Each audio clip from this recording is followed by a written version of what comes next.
Et bonjour, on se retrouve aujourd'hui sur la chaîne de Folie les gars pour parler de Liga. Eh oui. Donc on se retrouve direct de ma chambre, avec la grosse barbe, les cheveux en vrac. Alors au départ la vidéo devait se faire dehors, mais il neige. Donc moi qui n'aime pas trop le froid, je suis marseillais, donc non. Donc on s'est réfugié dans ma chambre. Donc aujourd'hui on se retrouve pour une vidéo un peu rétro. On va parler du passage des années 90-2000 en Liga. Et on va parler d'un club qui a vraiment marqué cette période, le Deportivo La Corogne. Alors, petite présentation du Deportivo. C'est un club fondé au début des années 1900. C'est un club qui est connu en Espagne, enfin qui était connu avant cette période, surtout pour le fait que c'est un club qui faisait souvent l'ascenseur. Club qui était souvent relégué, qui n'arrivait pas à se maintenir en Liga. C'est un club qui était vraiment moyen. La Corogne, c'est une petite ville de 250 000 habitants. 300 000 même, 250 ou 300 000. Pas dans ces eaux-là, c'est vraiment une petite ville de Galice. C'est leur plus grand concurrent, c'est leur voisin du Celta Vigo. Mais voilà, c'est pas un club qui avait marqué particulièrement l'Espagne avant ça. Il n'avait zéro titre majeur avant cette période. C'était vraiment un club lambda, dirons-nous. C'était un club moyen en Espagne. Pas connu, pas de gros exploits. Mais, tout change au début des années 2000, des années 90. Notamment la période 92-95, qui est la première grosse période dorée du club. Alors, pour beaucoup, 92, c'est le début du super déport. Donc là, vraiment la très bonne période du club en Espagne. Pour d'autres, ça débute en 88-89, quand le club se sauve d'une descente en Détroit dans un match de la dernière journée avec un but dans les dernières minutes de ce match qui leur permet il me semble qu'ils gagnent. Ils descendent pas.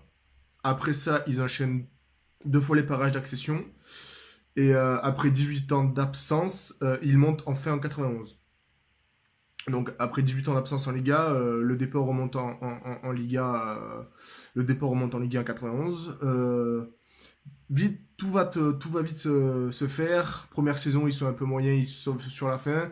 Deuxième saison, avec des arrivées assez intéressantes de Bebeto, Mauro Silva, avec des joueurs qui sont allés prendre au Barça, au Real, avec des jeunes qui sortent du cru, normalement Fran, qui est vraiment l'idole du départ. Le club a commencé à jouer les troubles faites. Ils vont se classer troisième, il me semble. Et ils découvriront la Ligue des Champions.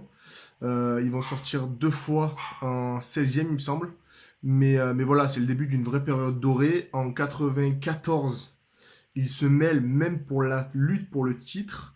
Et ils vont juste perdre le titre à cause d'un. Enfin, à cause. C'est au goal average qui perd le titre, mais c'est surtout parce qu'au dernier match, ils ne sont incapables de gagner contre Valence, alors qu'ils ont eu un penalty à la dernière minute, quasiment vraiment toute fin de match.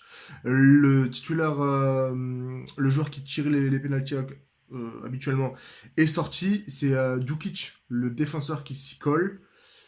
Frappe trop molle, frappe pas assez excentrée. Le gardien l'arrête facilement. Tout le monde fait ça comme pas possible en Espagne. Et le déport n'est pas sacré. Et c'est vraiment cette période-là qui va vraiment commencer à créer une vraie vague positive autour du club. Le club va vraiment bien se structurer. Le club va commencer à faire des achats intelligents. Va avoir un entraîneur, Iglesias, vraiment un mec du cru, un campagnard, un natif de la Corogne. Et vraiment, ça va être vraiment la vraie. Oula, je vais y arriver. Être la vraie première bonne période du club.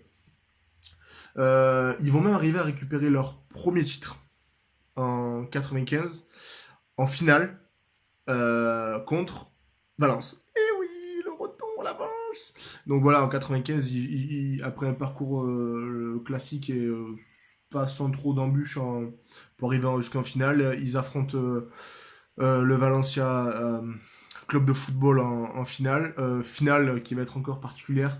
Non, c'est pas un match du départ. Le match va être suspendu me semble, la 60e ou à 65e à cause des pluies torrentielles sur Madrid et la fin du match sera jouée 3 jours plus tard. Mais c'est pas grave, le club, le Deportivo, gagne son premier titre majeur, gagne sa première Copa et scelle vraiment cette bonne période du club, même si il devait être aussi être champion d'Espagne. Et voilà comment un club, ça montre comment un club en 3 ans est passé de relégable, enfin, en tout cas en club de Segunda et qui a jamais rien fait en Espagne, à se mêler pour le titre. C'est un peu la magie de cette période-là du football ou avec un bon entraîneur, deux, trois bons achats, ils sont allés chercher Bebeto, Mauro Silva qui ont vraiment fait un bien fou au club. Et voilà, comment avec une tactique qui était un peu, je vais pas dire simpliste parce que c'est pas vrai, mais ça se reposait vraiment sur une grosse défense. Il me semble que en 94, quand ils se battent pour le titre, qui finissent à la fin, il y a Bebeto qui est Pichichi et leur entraîneur, leur goal c'est Liano, je crois, qui remporte le trophée Zamora. Ils vont le gagner 2 fois lors de cette période.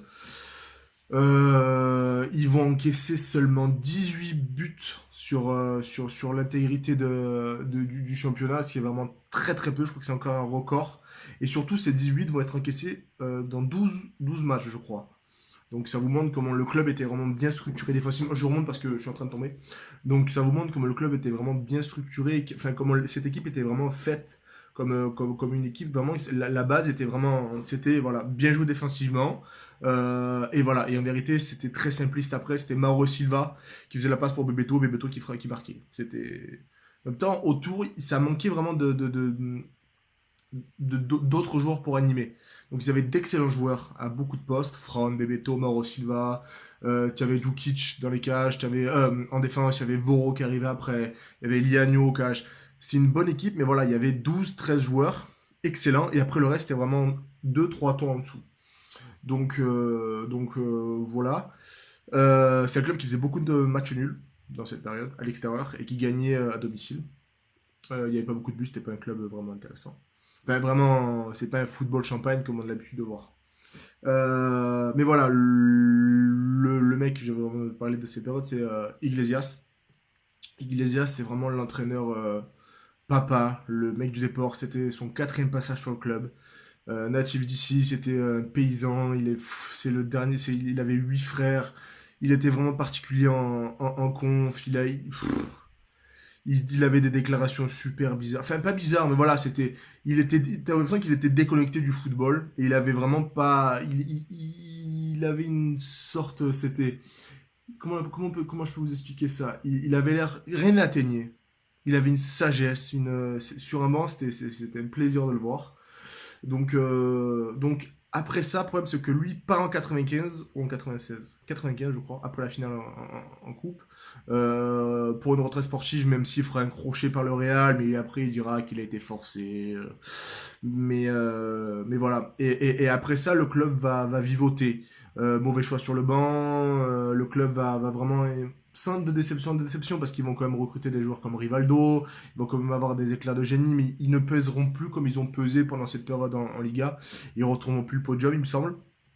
Et on se dit que le Super Déport, c'est fini, qu'on a bien kiffé pendant 5 ans, et que c'est tout.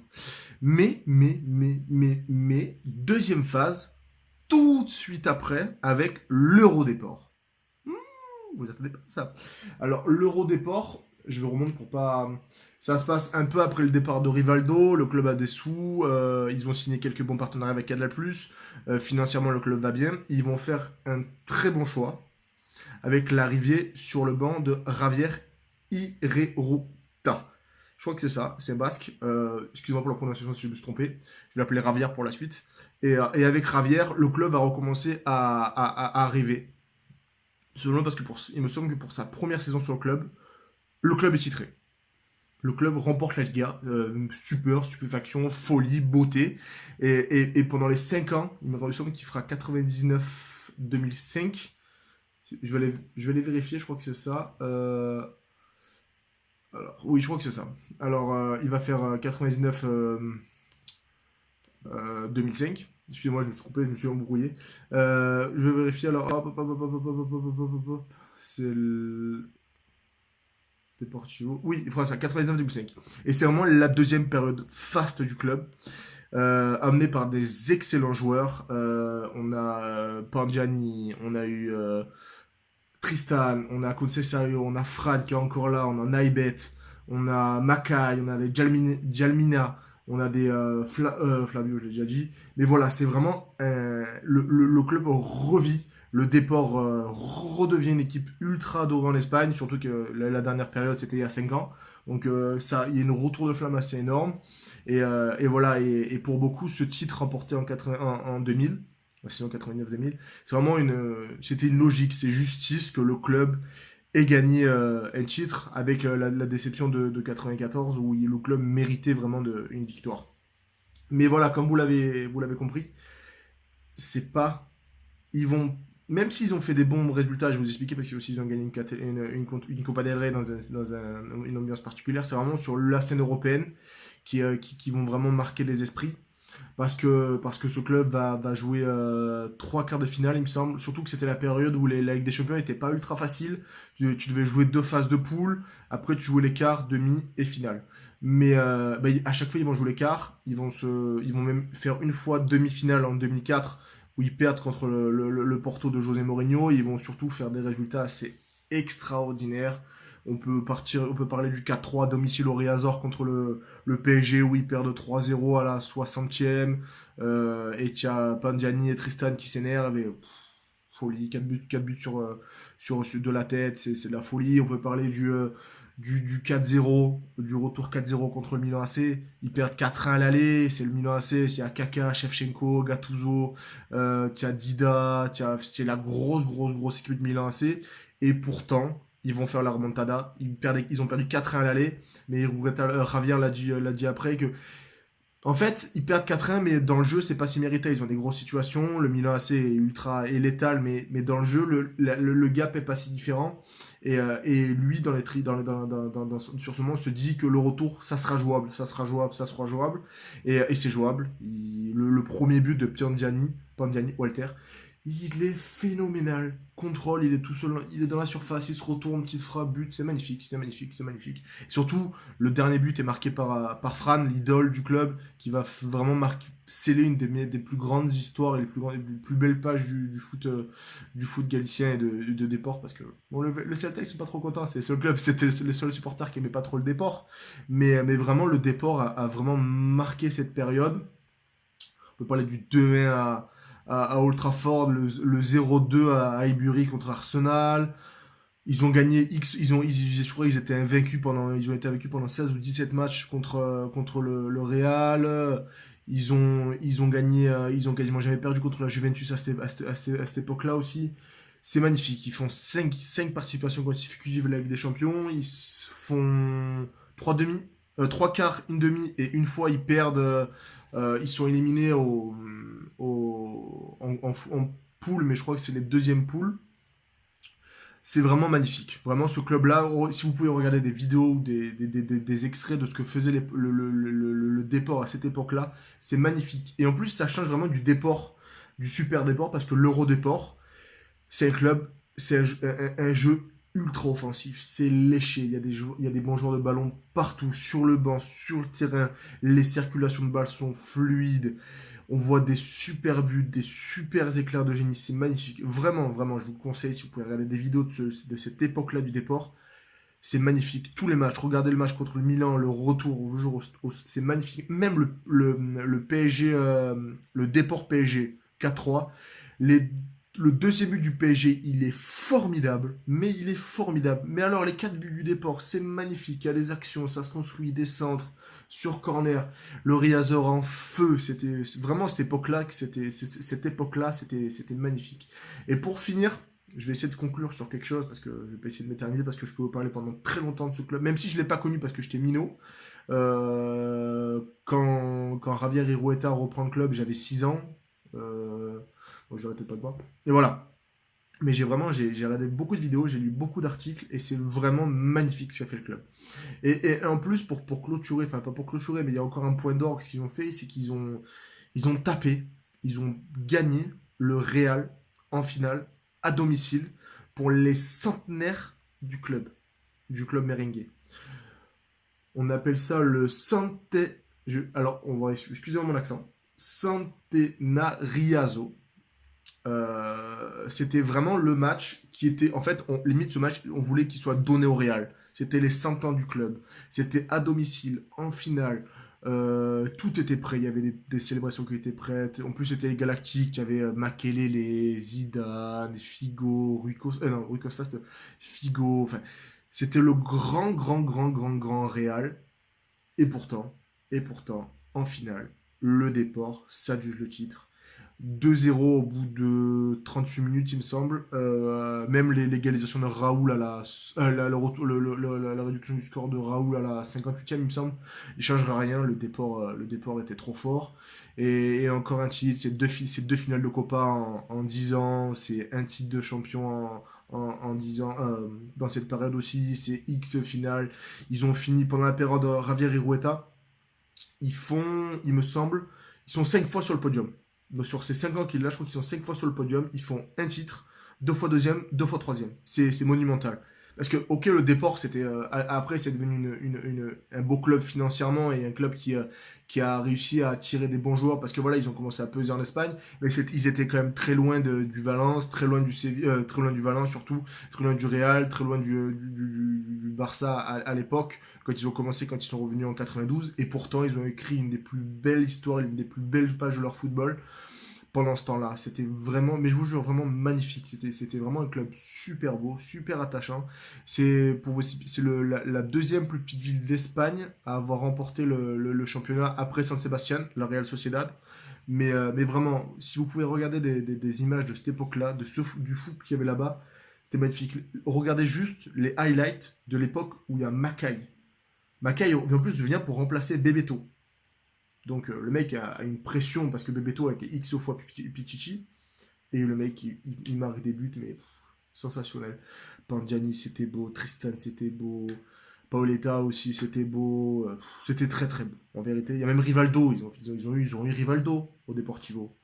Voilà, c'était vraiment un club qui sentait les bons coups. À cette époque-là, et maintenant, c'est un club qui est retourné à ce qui était vraiment la page, les 15 ans de pure folie se sont refermés. Et maintenant, le Déport, c'est de revenir un club qui est très nostalgique, parce qu'ils sont vraiment encore très très nostalgiques de cette époque-là. Mais c'est un club qui fait l'ascenseur, un club qui n'arrive pas à se lancer, un club qui a. Ils ont toujours un peu une chance pour sortir des bons coups, parce qu'ils ont toujours senti, ils ont encore réussi quelques bons coups.